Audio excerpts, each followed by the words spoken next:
महाराष्ट्र में उद्धव ठाकरे और राज ठाकरे के एक साथ आने की गठबंधन की चर्चा लगातार तेज हो रही है। लेकिन जैसे ही दोनों भाइयों ने इस पर बयान दिया, उसके बाद से ही लगातार ये चर्चा होने लगी है कि आखिर अगर दोनों भाई एक साथ एक गठबंधन में आते हैं तो किस तरह से महाराष्ट्र और मुंबई का चुनावी समीकरण और राजनीतिक समीकरण जो है वो बदल सकता है। इस वीडियो में आज हम आपको यही बताएंगे कि आखिर ये दोनों भाई अगर साथ में आते हैं तो महाराष्ट्र का और मुंबई का चुनावी समीकरण किस तरह से बदल सकता है। नमस्कार, आप देख रहे हैं लोकमत हिंदी। मेरा नाम है सुबह कनौजी।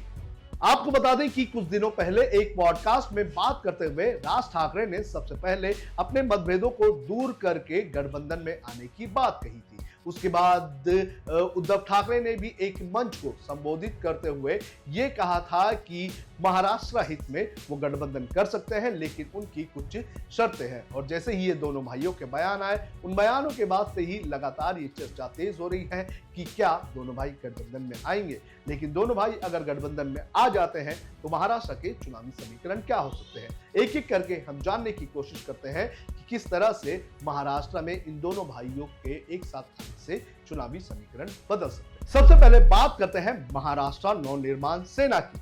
चुनावी प्रदर्शन के हिसाब से अगर देख लिया जाए तो महाराष्ट्र नवनिर्माण सेना का पिछले कई सालों से चुनावी प्रदर्शन काफी खराब रहा है।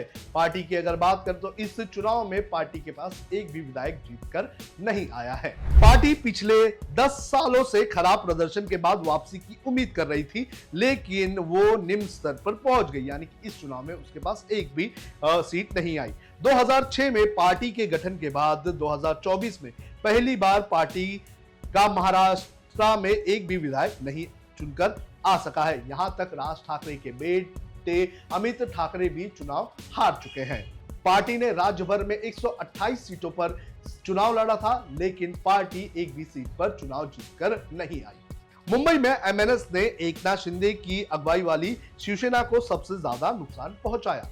राज ठाकरे की पार्टी ने कम से कम 7 सीटों पर, जिसमें विक्रोली, जोगेश्वरी ईस्ट, निंदोशी, कलीना, बांद्रा ईस्ट, माहिम और वर्ली पर शिंदे की अगुवाई वाली शिवसेना के वोट काटे और शिवसेना की पार्टी को हार का सामना करना पड़ा। इन सीटों पर एमएनएस तीसरे नंबर पर रही और उन्होंने बड़े पैमाने पर वोट लिया। यानी कि अगर यहां पर शिंदे के विरोध एमएनएस के उम्मीदवार नहीं होते तो हो सकता था कि शिंदे के कैंडिडेट जो है वो उद्धव ठाकरे की कैंडिडेट से जीत जाए। अब बात करते हैं कि सियासी गणित दोनों भाइयों के एक साथ आने से कितना बदल सकता है। अगर पिछले चुनाव की बात करें तो पिछले चुनाव में भले ही राज ठाकरे की पार्टी का जो प्रदर्शन रहा है वो निराशाजनक रहा है, लेकिन चुनाव के नतीजों बदलने में राज ठाकरे की पार्टी ने काफी अहम भूमिका निभाई है। कई सीटों पर राज ठाकरे की पार्टी की वजह से सामने वाली पार्टी को नुकसान हुआ और उद्धव ठाकरे की पार्टी को फायदा हुआ।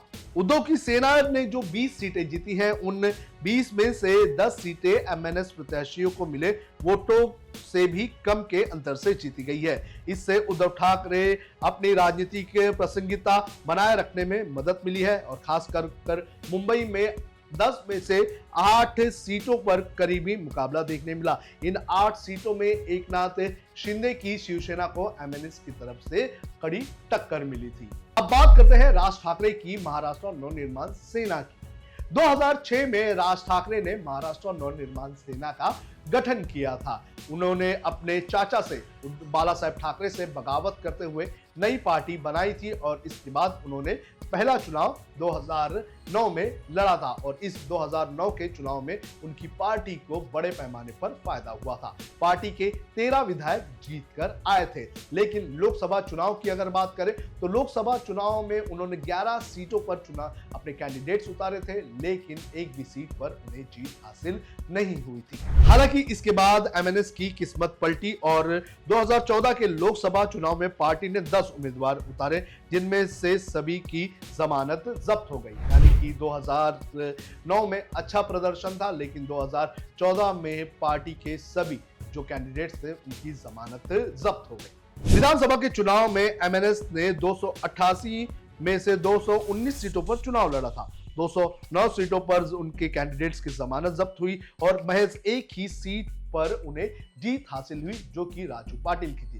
2019 में राज ठाकरे की पार्टी की तरफ से चुनाव नहीं लड़ा गया, लोकसभा चुनाव भी नहीं लड़ा गया, लेकिन 2019 में उनका एक कैंडिडेट मैदान में था, राजू पाटिल। वो चुनाव जीत कर आए और इस चुनाव की अगर बात करें तो इस चुनाव में राज ठाकरे की पार्टी ने अपने कैंडिडेट बड़े पैमाने पर उतारे थे, लेकिन इनका एक भी कैंडिडेट इस चुनाव में जीतकर नहीं आया है। लेकिन राज ठाकरे की अगर बात करें तो उनकी पार्टी ने इस चुनाव के नतीजों बदलने में काफी अहम रोल प्ले किया है। तो चाहे वो उद्धव ठाकरे के वोट काटने हो या फिर एकनाथ शिंदे के वोट काटने हो, दोनों ही जगहों पर उनके कैंडिडेट ने वोट काटे। अगर उनकी पार्टी किसी एक कैंडिडेट के साथ होती, माने एकनाथ शिंदे के साथ या फिर उद्धव ठाकरे के साथ होती, तो हो सकता था कि इन दोनों जो पार्टी है इनके नंबर्स और भी बढ़ सकते थे। तो ऐसे में राज ठाकरे के जो जनाधार है उसे इनकार महाराष्ट्र में नहीं किया जा सकता है और दोनों भाइयों के एक साथ मराठी के मुद्दे पर एक साथ आने से हो सकता है कि राज्य के चुनावी समीकरण बदल जाए। आपको क्या लगता है कि दोनों भाइयों के एक साथ आने से चुनावी समीकरण बदलेंगे? आप हमें कमेंट करके जरूर बताएं।